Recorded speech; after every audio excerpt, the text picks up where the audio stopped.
And hello, movie lovers. Do me a quick favor. This is your host, as always, for Movie Lovers Tonight, John DeGorio. I just want to say welcome to the show. Tonight, I'm just going to do a little short video about dissecting Bugs. This is actually just me talking about the character of Bugs from the Matrix Resurrections movie, and also to the redeeming quality that her character actually has for the film, regardless of the fact of when I didn't like the film. So, with that being said, guys, let's go on ahead. Let's get on with the show.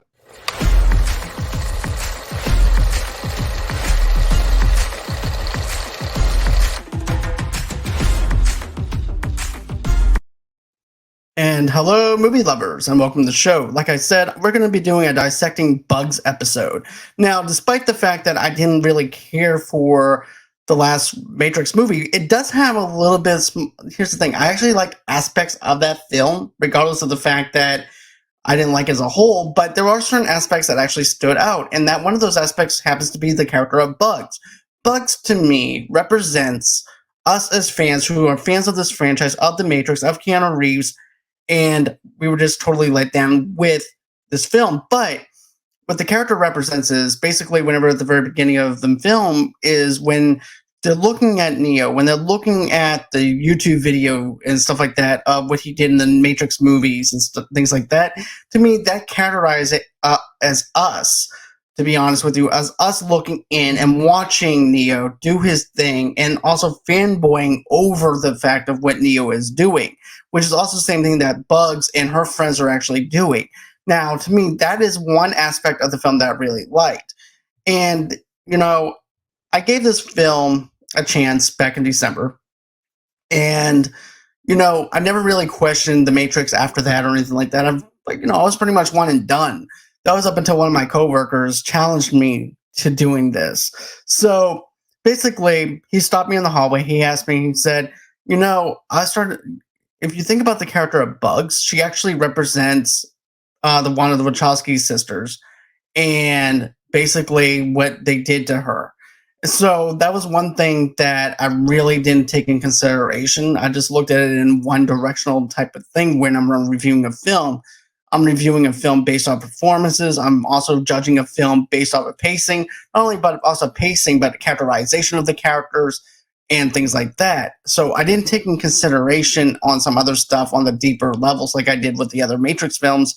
And also, too, I didn't like how meta it actually was, because I always thought the Matrix should just be revolved around its own self rather than just being revolved around Warner Brothers and things like that. But, what happened with the Wachowskis, I wouldn't even put it past Warner Brothers at the time that maybe the things that went on around the Warner Brothers studios at that time was forcing Lana Wachowski to drop another Matrix movie, but also forcing her to tell a different story than what she wanted to tell, if that was the case. But Bugs, to me, also represents, of course, what Lana Wachowski, because of the fact, basically, you can be anything that you want to be in the Matrix when you go into the Matrix. And transgender people, gay, and also too in the LGBT community can also be anything they want to be and accepted for who they are. So what I'm thinking is the character of Bugs, and even my friend who actually stopped me in the hallway would actually agree with me, because he's actually the one who challenged me to think about this. And this is also his thoughts as well. But I also feel like, yeah, anyone can be anything in the Matrix. So what I'm thinking is that this might actually be something that the Wachowski sister was actually happened to her during Warner Brothers.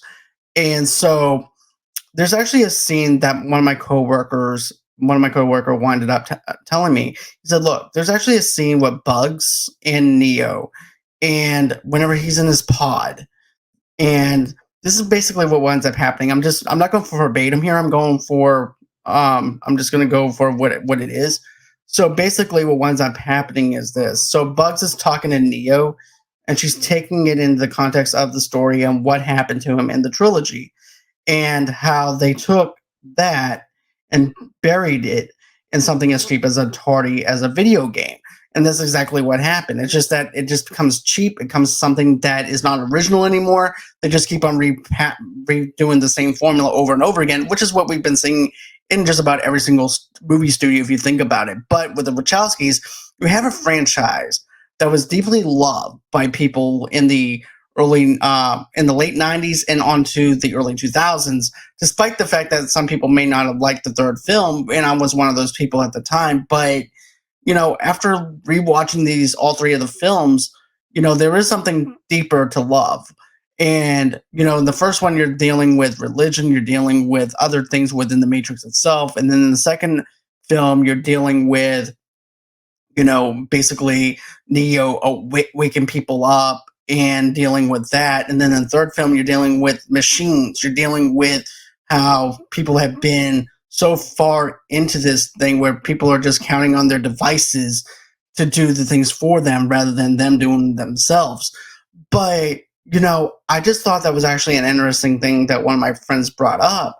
Because here's the thing, like I said, I didn't think about this up until now. And I always wanted to say this is what I want to say. I'm just going to say this. Bugs is probably the best thing about the Matrix Resurrections movie in its full entirety. I'm just going to put that out there. And she also specifically mentioned that it meant so much to people like her, and had they made the truth into something for entertainment value or something that was cheaply done. And I don't know if this is what was a direct tie-in to the Wachowski and how they transitioned, but Bugs also always gave my friend a slightly devious vibe, but that could just be him that's just thinking that. So he thinks that it hurt Lana, that this was her and her sister's vision, and it spoke so much of them and their own journey, and it spoke to so many people. And the studio said that they were going to either do the movie with them despite their resistance, or they'll do it without them and bastardize their vision. So therefore, it handcuffed Lana to be able to do, basically what winds up happening is Lana has no choice but now to do a sequel that she probably didn't even want to do in the first place. So whether she wanted to do it or not, Warner Brothers pretty much handcuffed her until they look, you have no choice. Either you were going to do it or we're going to do it without you, which is actually not right at all. But another thing I want to mention is this with the character of Bugs. For me, looking into this as well, aside from us looking in and watching the YouTube stuff with their friends, watching Neo do his stuff within the Matrix, for me, I also feel like this. Bugs also represents a new way of thinking. Basically, Neo was an old program. And because Neo was an old program, he was taught differently. He was taught in a different level than what we are taught today.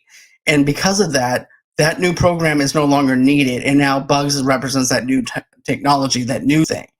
And within that newness is also deals with transgenders. It deals with people in the LGBT community. It deals with all kinds of things within that one specific program, opposed to Neo, who was actually part of the old program, and everything is no longer needed in a sense, or he's able to try to adapt into the new way of thinking.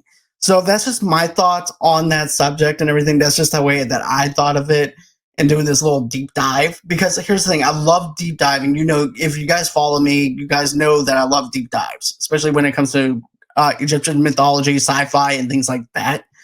But that's just my little 2 cents. I'm thinking that Bugs also represents not only us as fans, not only as us who loves this franchise, not only us who once were taught something in the old ways of thinking. Maybe there's room to actually grow into the new way of thinking on certain things as well.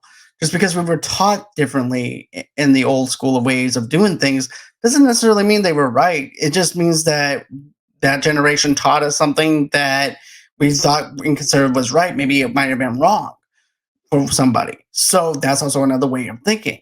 So that's just my little tidbit. That's just my little thing that I wanted to talk about.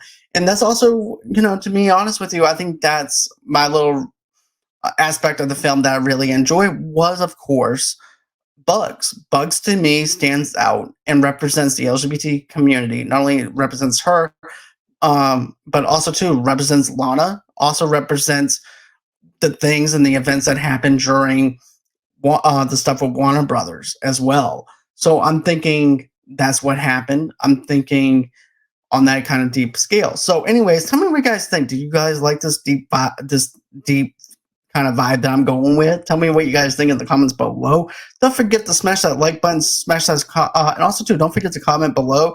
Tell me what you guys think. Did you guys like the character of Bugs, or you did not like the character of Bugs? Did you not like the Matrix Resurrections like I did, or do you like certain aspects like I did? Tell me below. And always, until next time, guys, it's been fun, it's been real, and I can't wait to do this again. Thank you so much, and have a great and safe night, and bye bye.